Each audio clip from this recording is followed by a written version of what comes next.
బొల్ల శివశంకర్ గారు, దేవి ప్రసాద్ అన్న గారు, సుమిత్రానంద్ గారు, శ్రీనివాస్ గారు రంగారెడ్డి జిల్లా, వెల్చాల దత్తాత్రేయ గారు, పసుల చరణ్ గారు, అనేక మంది,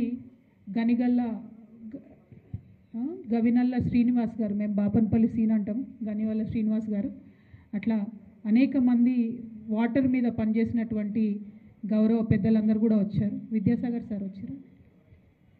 విద్యాసాగర్ సార్ రాలి. Okay okay okay okay right right right ఈ సార్ వాళ్ళు వచ్చారా?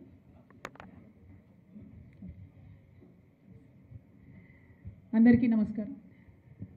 ఈరోజు మనము ఒక్కమారు చరిత్ర నెమరు వేసుకుంటే తెలంగాణ పొలాలకు తాకకుండా ఉమ్మడి రాష్ట్రంలో 60 ఏళ్ళు గలగల గోదావరి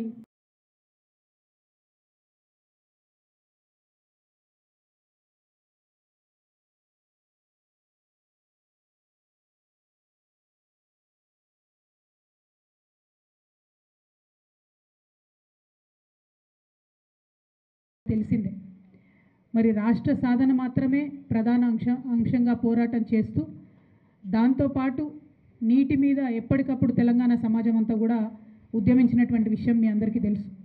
నీటి వనరుల కోసం, చెరువుల పునరుద్ధరణ కోసం, ఫెయిల్ అవుతున్నటువంటి బోర్లను చూసి బాధపడుకుంటా, కన్నీళ్ళు పెట్టుకుంటా, ఫ్లోరోసిస్తోని కాళ్ళు చేయిలు వంకరబోయినటువంటి వాళ్ళను ప్రధానమంత్రుల దగ్గరికి కూడా తీసుకొని పోయి మన బాధను ఎప్పటికప్పుడు తెలియజేసుకుంటూ, దాంతోపాటు రాష్ట్రం సాధిస్తేనే వీటన్నిటికీ పరిష్కారం అన్నటువంటి ఒక సంకల్పంతో మనం పనిచేసి రాష్ట్రాన్ని సాధించుకున్నాం. మరి రాష్ట్రం సాధించుకున్న తర్వాత ప్రథమ ప్రాధాన్యతగానే మనం నీటి వనరులను ఎంత తొందరగా వీలైతే అంత తొందరగా మన పొలాలకు మళ్ళించుకోవాలనేటటువంటి సత్సంకల్పంతో పనిచేసినటువంటి విషయం కూడా మీ అందరికీ తెలిసిందే. కేసీఆర్ గారి నాయకత్వంలో అనేక మంది ఇంజనీర్లు, మేధావులు, ప్రజాప్రతినిధులు అవిశ్రాంతంగా 10 సంవత్సరాలు పనిచేసిన తర్వాతనే మరి ఇవాళ మనం ఏదైతే 1 కోటి ఎకరాల మాగాణంగా తెలంగాణను చూస్తున్నామో అది సాధ్యపడిందన్న విషయాన్ని కూడా మనందరం ఒకసారి గమనంలోకి తీసుకోవాలి.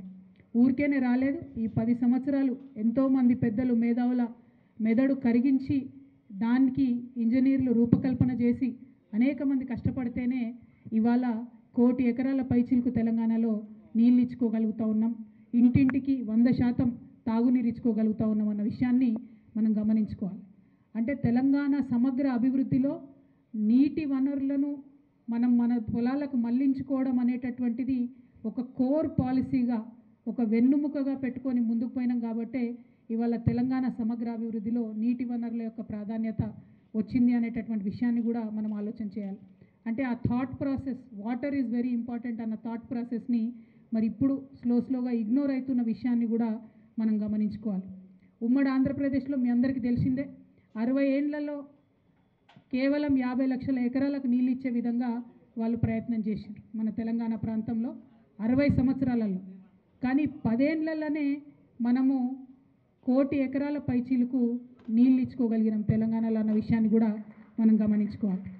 కాలంతో పోటీపడి ప్రపంచంలోనే అతిపెద్ద లిఫ్ట్ ఇరిగేషన్ స్కీమ్ అయినటువంటి మనం కాళేశ్వరంని నిర్మించుకోవడం జరిగింది. అత్యంత తొందరగా నిర్మించుకోవడం జరిగింది. ఓవరాల్గా రాష్ట్రం ఏర్పడ్డటువంటి 10 ఏళ్లలో 1,24,00,000 ఎకరాల సాగునీరు వచ్చే విధంగా ప్రాజెక్టులలో ప్రధాన పనులన్నీ కూడా మనం పూర్తి చేసుకోగలిగినాం. ప్రతి ఊర్లో చెరువులను బాగు చేసుకున్నాం. మిషన్ కాకతీయ ద్వారా దాదాపు 15 లక్షల ఎకరాలకు కూడా నిరంతరాయంగా నీరిచ్చుకోవడం జరిగింది. ఓన్లీ చెరువులను బాగు చేసుకోవడం ద్వారా 9.61 TMCల నీళ్ళను కూడా మనం ఒడిసి పట్టుకోగలిగినామని చెప్పి మేధావులంతా కూడా చెప్పడం జరిగింది రిపీటెడ్. అట్లానే భూగర్భ జలాలను కూడా మనం పెంచుకోవడం జరిగింది. మరి వీటన్నిటికీ సాక్ష్యం ఏంది, టాంజిబుల్ ఏంటిది ఆన్సర్ అని అంటే, తెలంగాణ రాష్ట్రం ఏర్పడక ముందు 68 లక్షల టన్నుల వరి పంట వండితే మొన్న 2022-23లో అంటే తెలంగాణ ఏర్పడి 10 ఏళ్ళు మనం నీటిని మన పొలాలకు మళ్లించుకున్న తర్వాత పండినటువంటి పంట 1,68,00,000 టన్నుల ధాన్యం. ఇండియాలో నంబర్ 1 రాష్ట్రంగా ధాన్యం పండించే రాష్ట్రంలో తెలంగాణ ఎదగడం, ఇది మనం సాధించుకున్నటువంటి టాంజిబుల్ రిజల్ట్. అదేవిధంగా మత్స్య వనరులు కూడా పెరిగినాయి చాలా విపరీతంగా. 7,000 కోట్ల వరకు కూడా మత్స్య సంపద పెరిగినటువంటి విషయాన్ని కూడా మనం గమనించుకోవాలి. మరి ఒక్కొక్క జిల్లా పరంగా చూస్తే, ఎందుకంటే ఇవాళ ఒక రకమైన పొలిటికల్ వాతావరణం ఏర్పడ్డది. 10 ఏళ్లలో అసలు ఏమీ జరగనే లేదు. మనం ఎవరం కూడా ఉద్యమంలో నీటి కోసం తపన పడ్డ వాళ్ళం ఏం పనే చేయలేదు అన్నటువంటిగా ఆరోపణలు వస్తున్న సందర్భంలో ఆదిలాబాద్ జిల్లా చూసుకుంటే తెలంగాణ రాకముందు కేవలం 1,39,000 ఎకరాలలో సాగు జరిగేది. తెలంగాణ వచ్చినాక 2022-23 సంవత్సరానికి 8 లక్షల ఎకరాల్లో సాగు చేసుకునే పరిస్థితికి ఎదిగినాం. నిజామాబాద్ జిల్లా, మా జిల్లా 4,28,000 ఎకరాల సాగు అవుతుండే ఇదివరకు. మొన్న 22-23లో 10,25,000 ఎకరాలు సాగు అవుతున్నది. మెదక్ జిల్లా 2.5 లక్షల ఎకరాలు అంతకుముందు సాగు అయితే మొన్న 2022-23లో 8 లక్షల ఎకరాలకు సాగు విస్తీర్ణాన్ని పెంచుకున్నాం. కరీంనగర్లో ఇదివరకు 4,63,000 ఎకరాలు సాగు అయితే మొన్న 2022-23లో 12,61,000 ఎకరాలకు ఆ సాగు విస్తీర్ణాన్ని పెంచుకోగలిగినాం. వరంగల్లో అంతకుముందు తెలంగాణ రాకముందు 4,43,000 ఎకరాల్లో సాగు అయితే ఇప్పుడు తెలంగాణ వచ్చినాక 2022-23లో 9 లక్షల ఎకరాలకు కూడా ఆ సాగును పెంచుకోగలిగినాం.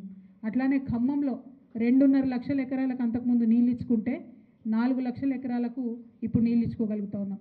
నల్గొండ జిల్లాలో 7.5 లక్షల ఎకరాలకు తెలంగాణ రాకముందు నీళ్ళు ఇస్తే 2022-23లో 13,42,000 ఎకరాలకు కూడా ఇప్పుడు నీళ్ళు ఇచ్చుకోగలిగాం.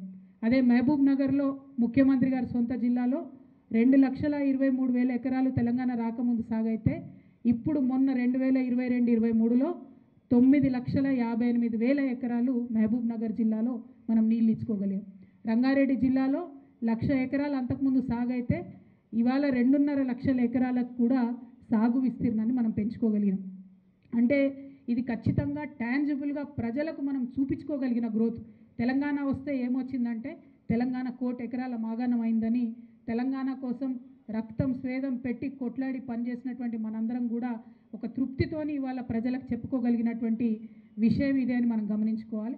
మనకు ప్రకృతి వరం ఇచ్చింది. తెలంగాణలో భారతదేశంలోనే 2వ అతి పొడుగు నదిగా చెప్పే గోదావరి నది మన తెలంగాణ తలాపున వారుతుంది. తెలంగాణ తల్లికి అభిషేకం చేసినట్టుగా నెత్తి మీద గోదావరి వారుతుంది. తెలంగాణ తల్లి పాదాలు గడిగినట్టుగా భారతదేశంలో 3వ అతిపెద్ద నది అయినటువంటి కృష్ణా నది కూడా మరి పారుతూ ఉంటుంది. ఆ విషయం మనందరికీ తెలిసిందే. మరి వాటిని వినియోగంలోకి తెచ్చుకోవడానికి మనం ఈ 10 ఏళ్ళు కష్టపడ్డాం. మరి ఆనాడు 60 ఏళ్ళు పాలన చేసినటువంటి కాంగ్రెస్ టీడీపీ ప్రభుత్వాలు ప్రాజెక్టులలో పల్లేరు మొలిపించేది తప్పితే ఏనాడు కూడా ప్రాజెక్టుల కోసం కొట్లాడలేదు. ఇది వాస్తవం, ఎవరు కాదనలేని వాస్తవం.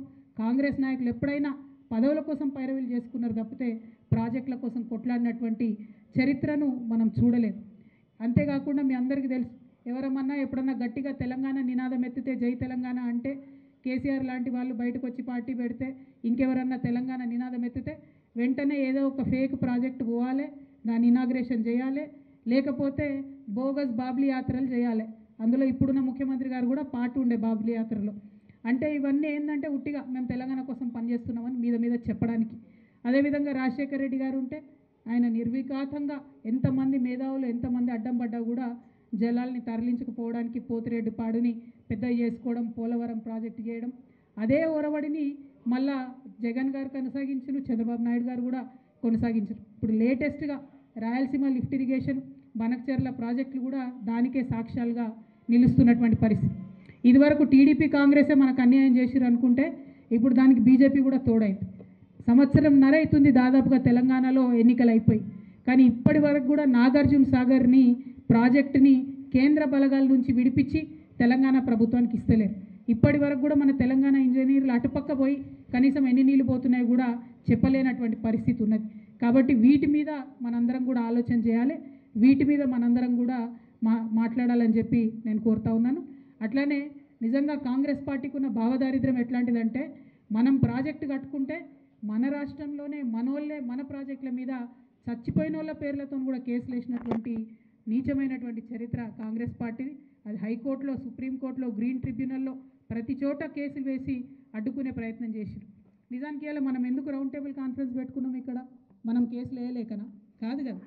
మన ప్రాసెస్ని, మన ప్రోగ్రెస్ని మనమే అడ్డుకోవద్దు, లోపాలుంటే మాట్లాడుకొని సవరించుకొని అందరం కూడా కలిసి ముందుకెళ్ళాలనేటటువంటి ఉద్దేశంతోనే ఇవాళ ఇక్కడ రౌండ్ టేబుల్ పెట్టుకున్నాం. మేము పార్లమెంట్లో పనిచేసినప్పుడు చూసేవాళ్ళం, ఏదన్నా చిన్న వాటర్ ఇష్యూ మనం తెలంగాణ నుంచి మాట్లాడితే కర్ణాటక ప్రజాప్రతినిధులు, మహారాష్ట్ర ప్రజాప్రతినిధులు, తమిళనాడు ప్రజాప్రతినిధులు, ఛత్తీస్గఢ్కి సంబంధించిన వాళ్ళు పార్టీలకు అతీతంగా ఒక్కటై మాకు ఎదురుగా వచ్చేటోళ్ళు వాళ్ళు. కానీ ఇక్కడ ఘోరం ఏంటంటే కేవలం తెలంగాణలోనే మనం ఆ యూనిటీ చూస్తలేం. ఇవాళ అంత చంద్రబాబు నాయుడు గారు జగన్ గారు కొట్టుకున్నా చంద్రబాబు నాయుడు గారు స్టార్ట్ చేసిన ప్రాజెక్టులు జగన్ గారు కొనసాగిస్తారు, జగన్ గారు కొనసాగించే ప్రాజెక్టులు ఇప్పుడు చంద్రబాబు కొనసాగిస్తున్నారు. కానీ ఇక్కడ మాత్రం కేసీఆర్ గారు మొదలుపెట్టినటువంటి ప్రాజెక్టుని అది ఫెయిల్ అయిందని చెప్పాలి. 3 జిల్లాల 8 లక్షల ఎకరాలు పోయినసారి సంవత్సరంలో ఎండబెట్టిండ్రు. మరి ఇది నిజంగా కూడా రాజకీయం కాదు, ఇది ఇంత నీచమైనటువంటి రాజకీయం ఉండొద్దు. రైతుల పొట్టను పెట్టుకోవద్దు, రైతుల పొట్ట కొట్టొద్దని చెప్పి నేను కోరుతా ఉన్నాను. ముఖ్యమంత్రి గారి సొంత జిల్లా మహబూబ్ నగర్లో పొలాలు ఎండబెట్టిండ్రు. ఇరిగేషన్ శాఖ మంత్రి ఉంటారు నల్గొండలో, మనం కాకతీయ కెనాల్ చివరి వరకు తీసుకెళ్ళి నల్గొండ దాకా నీళ్ళు ఇచ్చినాం, అది ఎండబెట్టిండ్రు. ఉప ముఖ్యమంత్రి గారు ప్లస్ 2 మంత్రులు ఉంటారు ఖమ్మంలో, ముచ్చటగా 3 మంత్రులు ఉన్న ఖమ్మంలో సీతారామ ప్రాజెక్టు మనం 99% ఫినిష్ చేసి ఇచ్చినాం. దాన్ని ఆర్భాటంగా ఓపెన్ చేసిండ్రు కానీ దాన్ని మాత్రం ఇంతవరకు సుక్క నీళ్ళు ఇవ్వలేనటువంటి పరిస్థితి ఉన్నది. సో ఈ అంశాలను దయచేసి మనం ఆలోచన చేసుకోవాలి. పాలిటిక్స్ చేయదగ్గ అంశం నీళ్ళ అన్న విషయం దయచేసి గమనించాలి. నీళ్లు లేకనే కదా మనం దుబాయ్కి, బొగ్గుబాయికి, బొంబాయికి వలసపోయినటువంటి పరిస్థితి. దయచేసి ఇప్పుడున్నటువంటి రాజకీయ నాయకత్వం నీటి విషయంలో రాజకీయాలు మాట్లాడడం మానేసి నిజాలు చెప్పి ప్రజల పక్షాన నిలబడి పనిచేయాలని చెప్పి నేను కోరుతా ఉన్నాను. మరి మేడిగడ్డ ప్రాజెక్టు మీద అనేకమైనటువంటి విమర్శలు చేసిండ్రు. కానీ మొన్న వానాకాలం 12 లక్షల క్యూసెక్ల వరద వస్తే కాంగ్రెస్ పార్టీ బురద రాజకీయానికి గోదావరి వరదను కూడా తట్టుకొని ఇవాళ మేడిగడ్డ బ్యారేజు ఒక మేరు నగదీరుడిలాగా నిలబడ్డదంటే నిజంగా అది తెలంగాణ ప్రజలందరికీ కూడా తరతరాలుగా నిలబడేటటువంటి ఆస్తి అన్న విషయం మనం గమనించుకోవాలి. అట్లానే గవర్నమెంట్ని నేను డిమాండ్ చేస్తూ ఉన్నాను. కేసీఆర్ గారు ఆల్రెడీ పూర్తి చేసినటువంటి ప్రధాన ప్రాజెక్టులు కాళేశ్వరం కావచ్చు, చాలా మటుకు పనులు పూర్తయిపోయినాయి, పాలమూరు రంగారెడ్డి కావచ్చు, సీతారామ కావచ్చు, వీటన్నిటినీ ఇంకా చిన్న చిన్న పనులు మిగిలిన అవి ఫినిష్ చేస్తే దాదాపు 35 లక్షల ఎకరాలకు నీళ్ళు వచ్చేటటువంటి పరిస్థితి ఉంటుంది. కాబట్టి ఆ తెలంగాణ సోయితో పరిపాలన చేయాలని చెప్పి నేను డిమాండ్ చేస్తూ ఉన్నాను. రాష్ట్రాల రాజకీయాలకు అతీతంగా రాష్ట్ర ప్రయోజనాలను కాపాడాలని చెప్పి కూడా ప్రభుత్వాన్ని నేను కోరుతా ఉన్నాను. ఇప్పుడు ప్రదర్శించాల్సింది రాజకీయ చతురత కాదు, సిల్లీ పాలిటిక్స్ కాదు. ఇప్పుడు ప్రదర్శించాల్సింది ఒక స్టేట్స్మెన్షిప్. వాటర్